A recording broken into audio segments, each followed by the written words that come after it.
Hi hello, ഇതൊക്കെ ഇപ്പോൾ ഞങ്ങളുടെ വീട്ടിലുണ്ടായിട്ടുള്ള പഴങ്ങളാണ്. അപ്പോൾ ഈ 4 കൊലയും ഒരുമിച്ച് പഴുത്തു. അപ്പോൾ പഴം പഴുക്കുമ്പോഴൊക്കെ ഞങ്ങളുടെ വീട്ടിലേക്ക് ഒരു വിരുന്നുകാർ വരും. അപ്പോൾ എപ്പോൾ പഴം പഴുത്തിട്ടുണ്ട് വെച്ചാൽ പഴത്തിൻ്റെ വാസന കേട്ടിട്ടുണ്ടാകും കാണാൻ അവർ അകത്തേക്ക് വരുന്നത്. വവ്വാലാണിത്.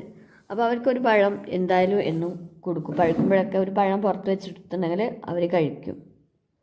വവ്വാലൊക്കെ വന്ന പഴം തിന്നരുത് എന്നാണ്, പക്ഷെ ഇവർ കാണാൻ വീട്ടിലേക്ക് വന്നുകൊണ്ട് പഴം എടുക്കാൻ വേണ്ടി വരും. അപ്പോൾ പുറത്ത് വെച്ച് കൊടുത്തിട്ടുണ്ട് വെച്ചാൽ അവർ വന്നെടുക്കും. ഞങ്ങൾ അവിടെ ഉള്ളതുകൊണ്ടാണ് അങ്ങനെ ഒരു പാറി വന്നുങ്ങാണ്ട് പറന്ന് പോണത്. എന്നിട്ട് ഇടയ്ക്ക് വന്ന് കൊത്തി തിന്നുങ്ങാണ്ട് പോവും. അപ്പോൾ വീഡിയോ ആദ്യമായിട്ടാണ് കാണുന്നത് വെച്ചാൽ ചാനലൊന്ന് സബ്സ്ക്രൈബ് ചെയ്ത് സപ്പോർട്ട് ചെയ്യാം.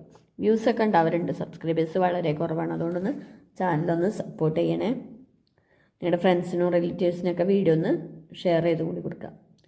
അപ്പോൾ നിങ്ങളുടെ വീട്ടിലും ഇതുപോലെയൊക്കെ വരലുണ്ടോ എന്നുള്ളതൊന്ന് കമൻറ്റ് ചെയ്യണേ. ഏതെങ്കിലും ഇപ്പോൾ വവ്വലല്ല, ഏതെങ്കിലും ജീവികൾ ഇങ്ങനെ പഴമോ എന്തെങ്കിലുമൊക്കെ തിന്നാൻ വേണ്ടിയിട്ട് അതിഥിയായിട്ട് വരുന്നുണ്ട് വെച്ചാൽ ഒന്ന് കമൻറ്റ് ചെയ്യാൻ മറക്കരുത്.